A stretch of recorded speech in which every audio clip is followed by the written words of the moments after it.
All right, shalom, shalom. I'd like to start off first and foremost by giving all praises, glory, and honor to Yahweh, Bahashem, Yahweh Shai, Bahashem, Ruach HaKodesh. Double honors to our elders and the apostles of Great Millstone who rule and teach well.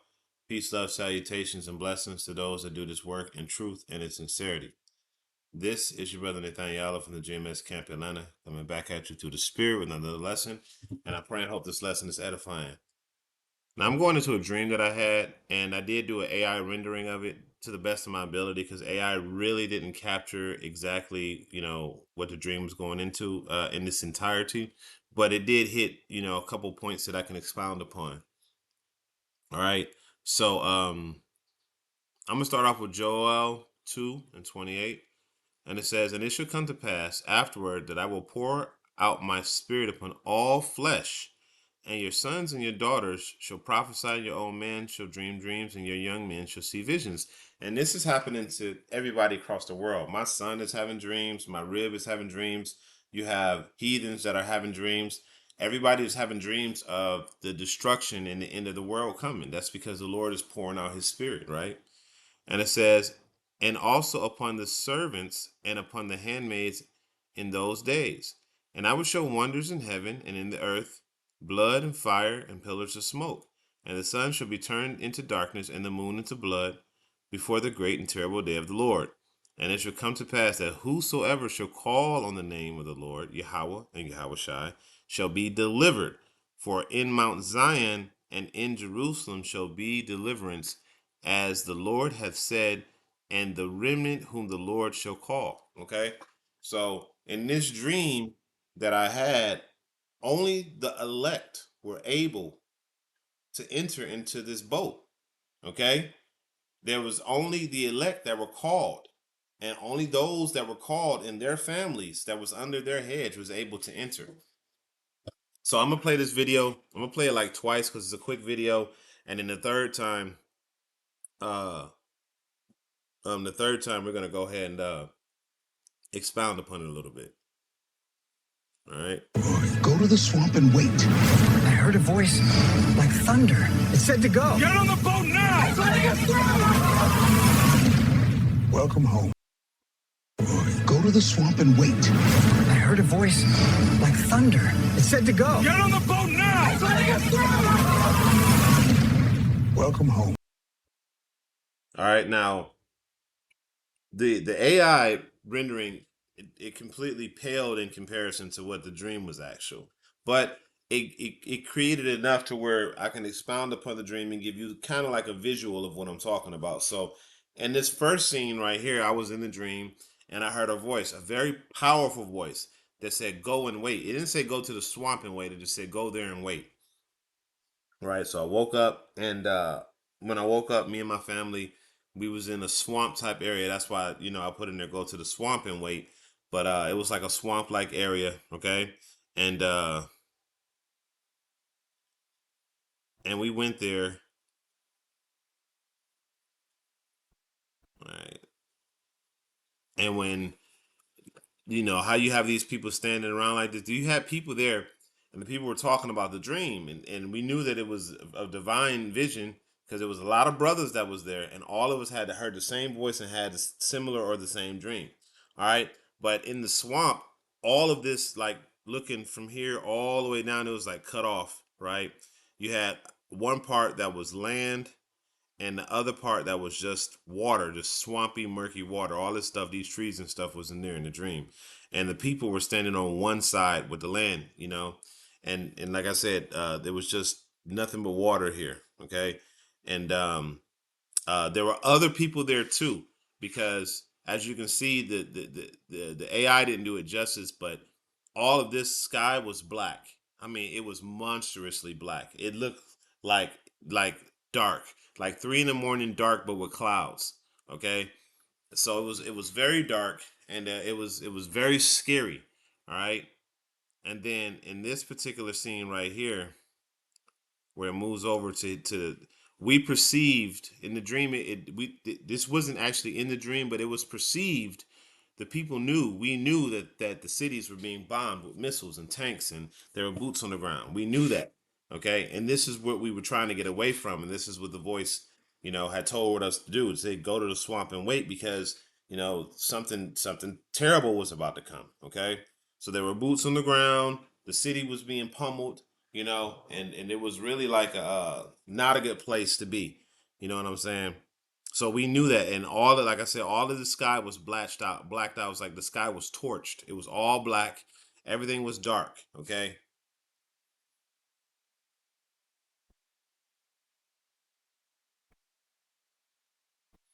All right.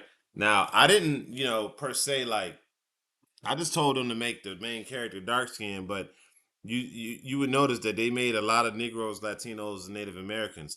Now this sky was completely darked out again. Everything was really black. It was really dark. And even though I gave the AI instructions to make it black, it still wouldn't do it. It kept adding stuff to it that wasn't in the dream, stuff that wasn't relevant, trying to make it more climactic than what it was. And so I just went with this one because this was the best rendering of it, right? But all of this was black. It wasn't nothing gray. None of this was gray. It was black as far as the eye can see. Everything was completely dark. You can barely see your hand in front of your face. It was that dark. Okay. And then right here, this was similar to what happened in the dream. There was a light, but the clouds split. Like they opened up. It wasn't like, a light that just like how it's about to show a hole opened up in the sky. No, the sky literally parted, and behind this light, you saw a beautiful blue sky. You saw uh, uh, the sun, you know, and all that good stuff. It was like, okay, this is how it's supposed to be, you know. So when it came when the boat came, it split the sky open, and there was the sun and a beautiful blue sky behind it. Okay, Like thunder. It said similar. It was really similar to what that was like right here, like, but you see like the sky parted, and it was blue, but the sun was shining. Okay, it said to go. and then this guy right here in the dream, you couldn't really see his face. Okay, he looked like he had like pale flesh, but I perceived that was just his aura. It was like a divine aura or whatever coming off of him. But he had on a red flower shirt, and he yelled at everybody, "Get on the boat now!" And so all the people that had the dream, we knew that he was talking to us, but the other people that were there that was trying to get on the boat too, you know what I'm saying? They couldn't get on, as we're about to find in the next scene. So in the next scene right here, this is, everybody that was called getting on. But like I said, none of this, it was you didn't have to climb over nothing to get on. You just walked right onto it, right? This bow, the bow was literally flush with the concrete, with the not concrete, with the ground. Okay. So you didn't have to like climb up over nothing. You didn't have to uh um and it was very roomy, and it was almost like everybody that was getting on moved in a very orderly fashion because we got on the boat very quickly. All right. Now in this scene right here, because they were saying like you see the horror on their face. Hold up. Yeah, here it is right here. Now the AI kind of messed this up because it showed you these people on the boat when they weren't. Like there were people there too, like I said, and they were trying to get on the boat, but for some reason or another, well, we know why they wasn't called, right? They There was like an invisible barrier, and when they tried to get on, like the people that were called were trying to get onto the boat the same time they were. But these people bounced off. They immediately bounced off the boat, and the invisible force field, the invisible barrier would not let them on, no matter how much they tried or cried. And everybody that was on the buses, I mean on the boat, just acted like they weren't there. Okay, and then they just kept it pushing. Salakia. Okay, so these people were actually in horror. So I'm gonna play this part just so you can see it. Right, and they were all right, they were literally like, "Oh, it's not letting us through. It's not letting us through," And then the boat had took off like it is here, and it took off fast. I'm talking about like almost in an instant. As soon as the last person was on, in an instant we were off the earth. In an instant, it was like in a moment we were like this right here. How this thing is taking off, it didn't do it justice. It did not do it justice how fast we moved. Like as soon as the last foot was on the boat, it was already out the earth, already off the earth. That's how fast it happened. Okay, as soon as the last one was on there, it were already off the earth. And then in the next scene, of course, this is when the missiles had hit. Okay, you see the explosion, and the missiles had decimated the earth. Like it was, this is the best. This is kind of like one of the best depictions that I can, ask the AI to do, was an explosion as such, because it was so, like, it was literally a hole in the earth from, all those missiles getting dropped. It was literally just like boom, and it was just devastating. And then in this last scene right here, it was a giant, that's why it's metal on the outside. It was like this giant ship. It was like the size of a planet. It was huge. It was huge, right? It looked like a planet when you were approaching it. And when you went inside, it was like a whole nother world. It was like this, and it had a sun on the inside, and houses and cities and all that stuff, and that was already built up. So, I'm gonna play the whole thing again, you know, and then we're gonna grab some precepts and close it out. Go to the swamp and wait. I heard a voice like thunder. It said to go. Get on the boat now! Welcome home. All right, so as you can see, so I'm gonna go to the book of Revelation 11 and verse 12, and it says, and I heard a great voice from heaven saying unto them, come up hither. And they ascended up into a cloud, and their enemies beheld them. And that was kind of like what was happening with the people that were trying to get on and they couldn't. That's all they were doing, was looking up like, oh man, we through, and it moved with incredible speed. And it says, and the same hour there was a great earthquake, and the 10th part of the city fell, and the earthquake, and in the earthquake were slain of men 7,000, which is just a complete number, and the remnant were affright and gave glory to Yahweh. So, when another detail that was left out is right here. When this happened, we look back like, oh my goodness. Like everybody that looked back was scared as hell when we saw that. When we saw that bomb drop and it did this type of devastation, we were, man, we were horrified that just moments before this happened,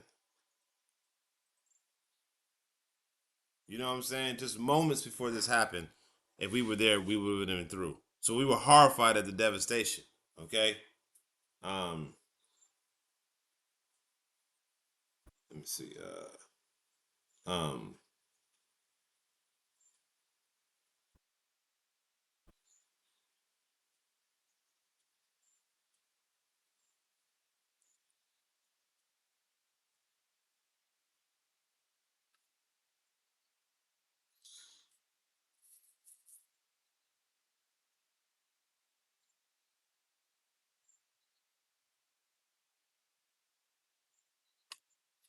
all right. So I'm gonna go to First Peter.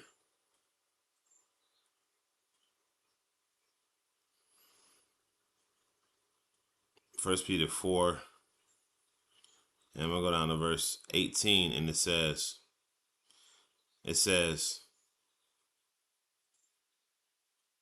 I'm gonna start at verse 17. It says, for the time has come that judgment must begin at the house of Yahweh. And if it first began with us, what shall the end of them that obey not the gospel of Yahweh? Okay. So you seen in the video what happened. Those people that weren't believers, they were left behind. It says, And if the righteous shall scarcely be saved, where shall the ungodly and the sinner appear? And that just goes to show you that in that it was within a moment, like one more moment, like when that last foot was on the boat took off in the and like it was like we teleported, because the moment the last we instantly were in space, and that's when we saw um uh um the missiles boom, and it just just completely decimated everything. Okay. And it says, wherefore let them suffer according to the will of Yahweh, commit the keeping of their souls to him in doing well, as unto the faithful creator. So yeah, the Lord is he's going to save his elect. Okay. And he's going to get us up out of there. All right. And it's going to happen scarcely. It's going to happen quickly, quick, fast, in a hurry. Okay. And you're not going to be able to wiggle your way through it, because the force field, it stopped anybody. You know what I'm saying? It stopped anybody from that didn't belong from getting on. Give me 1 second.